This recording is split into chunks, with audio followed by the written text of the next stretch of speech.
Hey everyone, welcome back to the Dark Mirror. We're diving deep into the world of dark psychology. We're going to explore 10 common manipulation tactics you might encounter, particularly in toxic relationships or high stakes environments.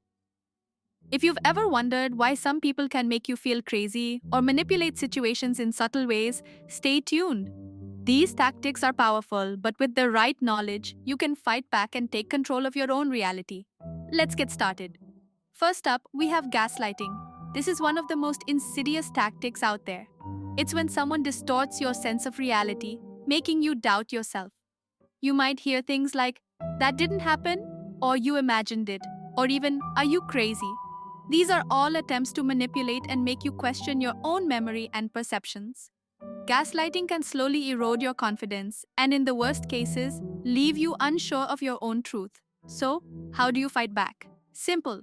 Ground yourself in your own reality. Write things down, talk to a friend, or rely on your support network.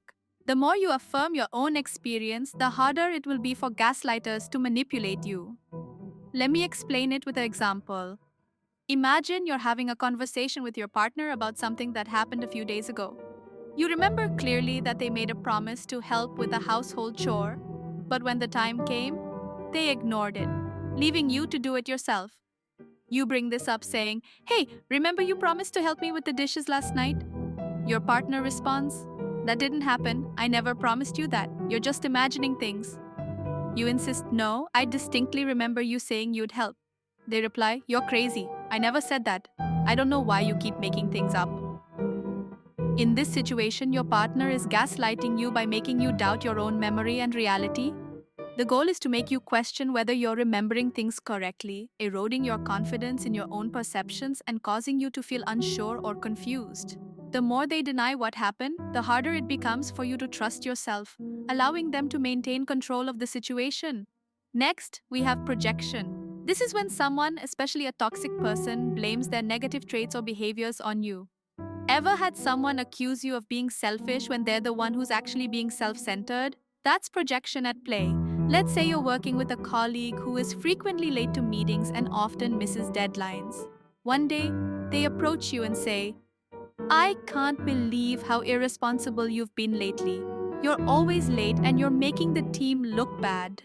In this case, your colleague is projecting. They are accusing you of being irresponsible and late, even though they are the ones exhibiting that behavior. Instead of taking responsibility for their own actions, they deflect and attribute their negative traits to you. By doing this, they avoid confronting their own shortcomings and place the blame on you, making you feel guilty or defensive about something that isn't your fault. This tactic is commonly used by toxic individuals to avoid accountability and manipulate others into feeling at fault for their actions. They deflect responsibility and make it your fault. So, what's the solution? Don't fall into the trap. Don't project your compassion onto them. And don't own their toxicity. Keep your boundaries firm and don't let their emotional mess become your problem. If you want me to continue breaking down these manipulation tactics, let me know in the comments below, and don't forget to like and subscribe for more.